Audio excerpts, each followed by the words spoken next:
जय माता दी, जय माँ कामाख्या। रहस्यमय ज्ञान तंत्र के ऊपर कि तंत्र क्यों होता है।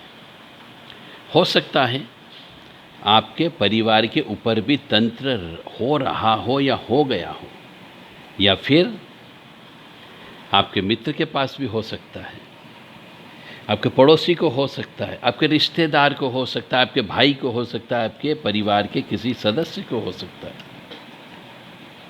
तो तंत्र क्यों होता है उसका एक प्रत्यक्ष केस की स्टडी मैं आपको बता रहा हूं। अब ये चीज़ आप सुने उसके पहले माँ भगवती जगत जननी के चरणों में अरदास लगा दी जाए, प्रार्थना कर ली जाए कि वो जगत जननी आपको भी सुखी रखे, मुझे भी सुखी रखे, आपको भी धन दौलत दे और मुझे भी धन दौलत दे, और आपको पर दुख नहीं आए, सुख की वर्षा होती रहे और सभी प्राणी मात्र आनंद में रहे, मंगल में रहे। ऐसी कामना हम माँ भगवती आद्यशक्ति जगत जननी से करते हैं। कामाख्ये वरदे देवी नीलपर्वतवासिनी तम देवी जगत माता योनि मुद्रे नमस्तुते। कामाख्ये काम संपन्ने कामेश्वरी हर प्रिये कामनाम देहि मैं नित्यम कामेश्वरी नमस्तुते। कामदे काम रूपस्ते सुभगे सुरसेविते करोमि दर्शन देव्यम सर्कामार सिद्धयेत। ओम महेशानी महामाये चामुंडे मुंडमालिनी आयु आरोग्य ऐश्वर्य देहि में देवी परमेश्वरी। ओम जयंती मंगला काली भद्रकाली कपालिनी दुर्गा क्षमा शिवा धात्री स्वाहा सदा नमस्तुते। ओम सर्वमंगल मांगल्ये शिवे सर्वासादिके शरण्ये त्र्यंबके गौरी नारायणी नमस्तुते।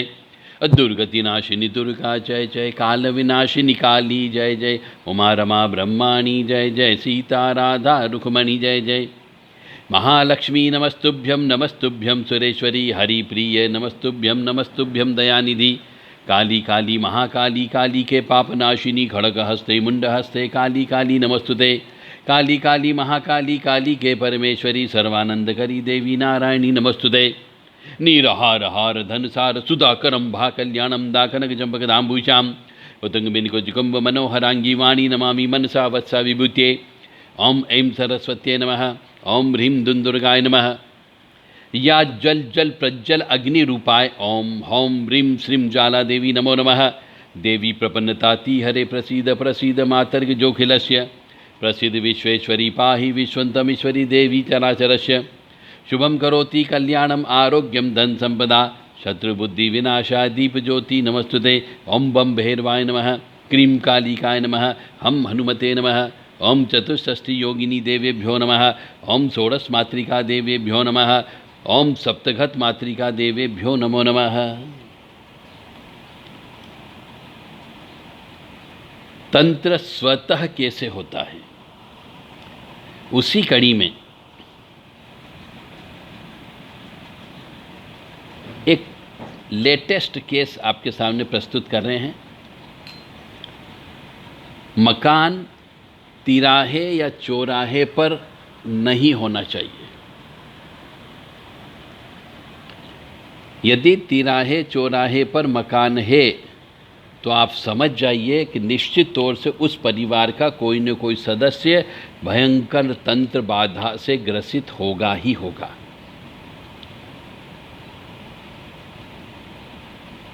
चाहे तिराहे के कोने पर हो, चौराहे के कोने पर हो, चाहे तिराहे के टी पर भी कोना हो सकता है, मकान हो सकता है, तो भी आपको ये मान करके चलें कि ये आपके ऊपर तंत्र बाधा हो सकती, परिवार के सदस्य के ऊपर तंत्र बाधा हो सकती है।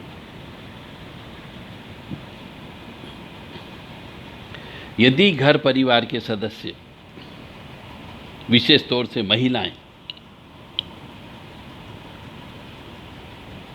मासिक धर्म की अवस्था में भी पूजा पाठ करती है, जैसा कि हमने अभी पिछले 2 दिन के अंदर जो केस हमारे पास आया है, उस केस की स्टडी हम आपके सामने बता रहे हैं। तो उस केस के अनुसार रजस्वला अवस्था में भी स्त्री के द्वारा या लड़की के द्वारा यदि पूजा पाठ किया जाता है तो वहाँ पर क्रोनिक रेंटल डिसीज यानी CRF, क्रोनिक रेंटल फेल्यूर वाली बीमारी लग जाती है, यानी ला इलाज बीमारी लग जाती है। और उसका कारण होता है तंत्र बाधा, यानी जिस देवी देवता की आपने मासिक धर्म की अवस्था रहते हुए पूजा पाठ कर ली और करते रहे हो, तो निश्चित तौर से आपका जीवन, पूरी जिंदगी जब तक आप जिंदा रहोगे, निश्चित तौर से आपको सुख भूल जाइए, जीवन में आनंद भूल जाइए आप। जब सुख और आनंद नहीं होगा तो प्रेम नहीं हो सकता, और प्रेम नहीं होगा तो ईश्वर नहीं मिल सकता।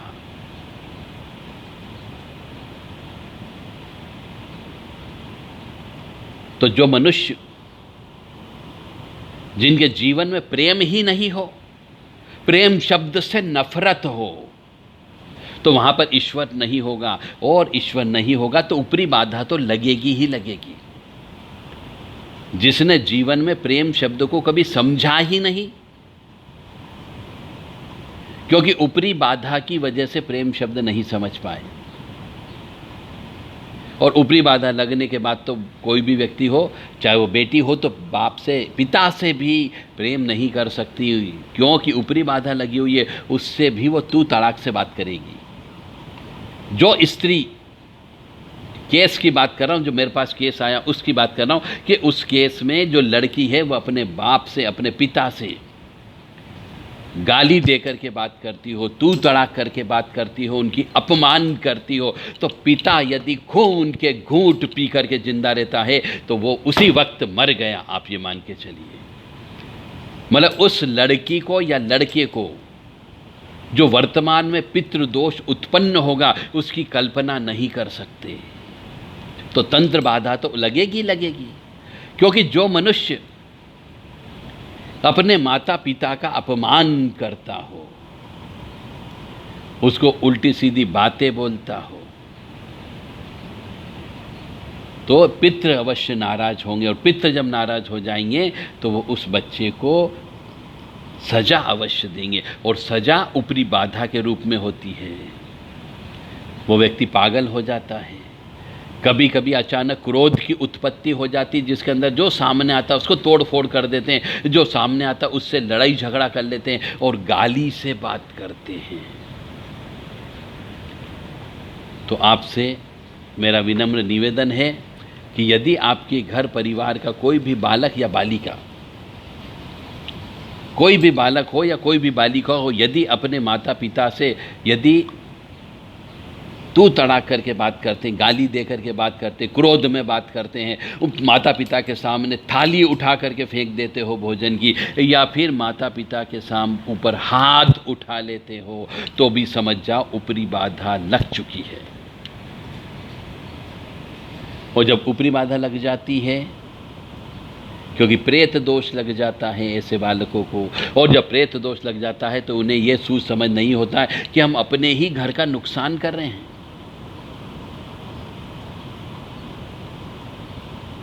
टीवी को तोड़ देते हैं, और कोई सामान रखा तो उसको, जो सामने आया उसको उठा करके फेंक देते हैं, और कई बार अपने दूसरे घर परिवार के सदस्यों के ऊपर इतनी ज़्यादा हाथापाई कर देते हैं कि उसकी छाती पर बैठ जाते हैं। ये लेटेस्ट केस है मेरे पास में, और ये केस जो है किस वजह से आया है कि तिराहे पर मकान था और माता पिता का अपमान करना, और सबसे बड़ी रीढ़ की हड्डी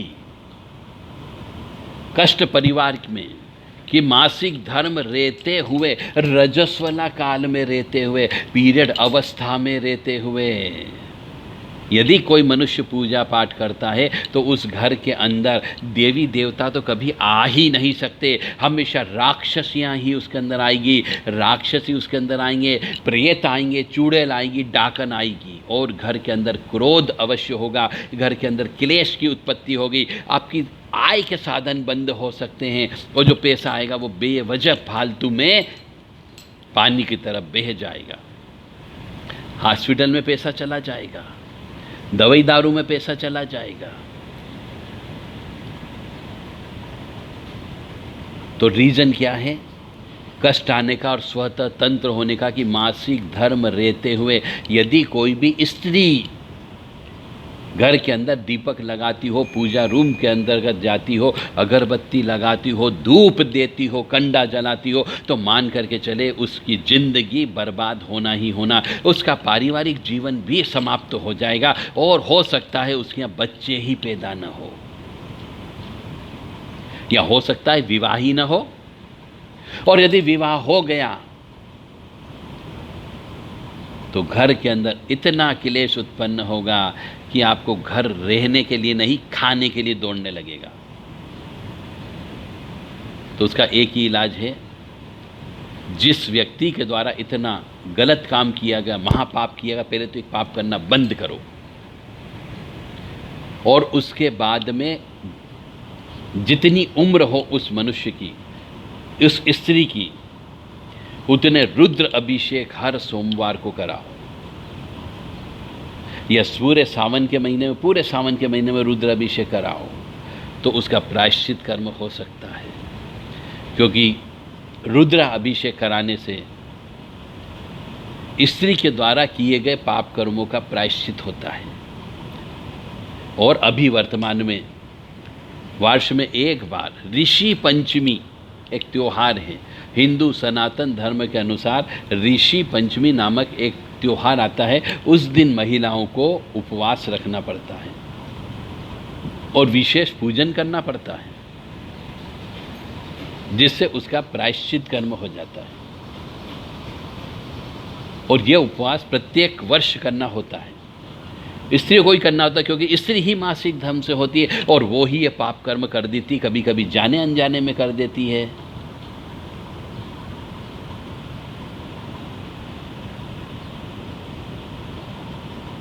तो तंत्र विद्या स्वतः भी हो जाती है। किसी अपने परिवार के सदस्य के ऊपर इल्जाम मत लगाओ, अपना पे भाई के ऊपर इल्जाम लगाओ, न माता पिता पे इल्जाम लगाओ, और न रिश्तेदारों पे लगाओ, न पड़ोसी पे लगाओ।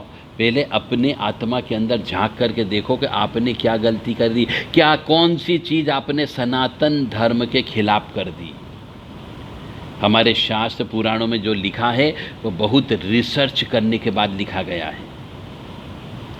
यदि आपने उन नियमों का पालन नहीं किया है तो निश्चित तौर से कहीं न कहीं पे कष्ट तो मिलेगा ही मिलेगा, कोई नहीं रोक सकता। और कष्ट आने का कारण आपकी कुल देवी देवता की पूजा नहीं करना, कुल देवी देवता का ज्ञान नहीं होना, और आप अपने माता पिता दादा दादी या परदादा का जहाँ स्थान था उस स्थान को आपने बेच के शहर के अंदर आकर के रहने लग गए हो, और कुल देवी की देवता की पूजा के लिए नहीं जाते हो, इसलिए भी आपके ऊपर स्वतः तंत्र हो जाता है। तो कुल देवी देवता की पूजा करना भी प्रारंभ करें, ताकि किसी प्रकार से आपके परिवार के ऊपर ऊपरी बाधा न हो, और यदि हो गई है तो उचित व्यक्ति से, विश्वसनीय व्यक्ति से उस तंत्र बाधा को कटवाइए, प्रायश्चित कर्म करवाइए। कभी कभी ग्रह नक्षत्रों के दोष की वजह से भी तंत्र बाधा स्वतः हो जाती है। कष्ट तो आएंगे, और वो कष्ट आएंगे तो आप सोचोगे किसी ने हमारे ऊपर कुछ भेज दिया।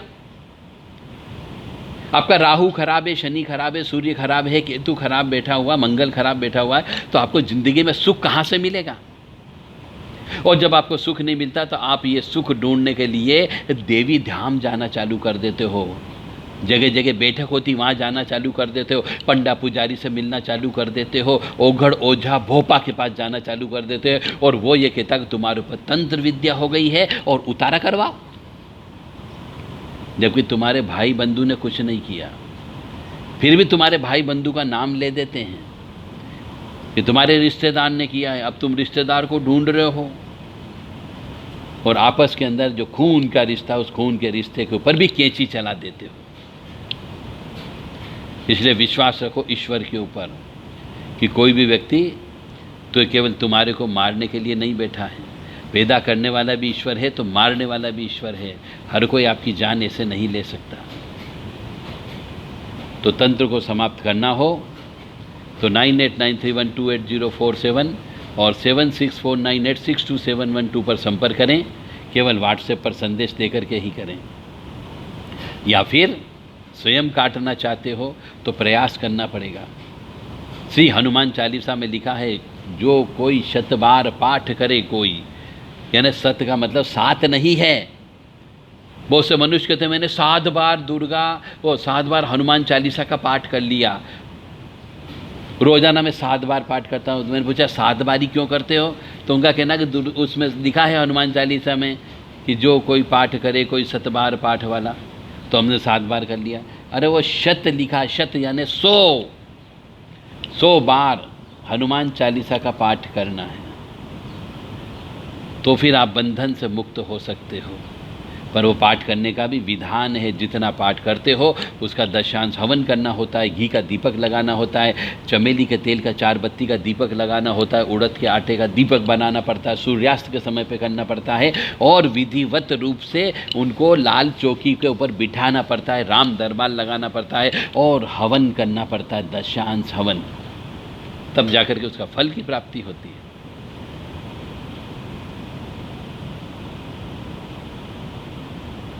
जय माता दी, जय माँ कामाख्या, माँ भगवती जगत जननी, आद्य शक्ति भवानी, अल्हादीनी शक्ति, कष्ट निवारिणी, दुख निवारिणी, महिषासुर मर्दनी, चंडमुंडनाशिनी, सिंहवाहिनी, क्लेशनाशिनी, दुरितापहानिनी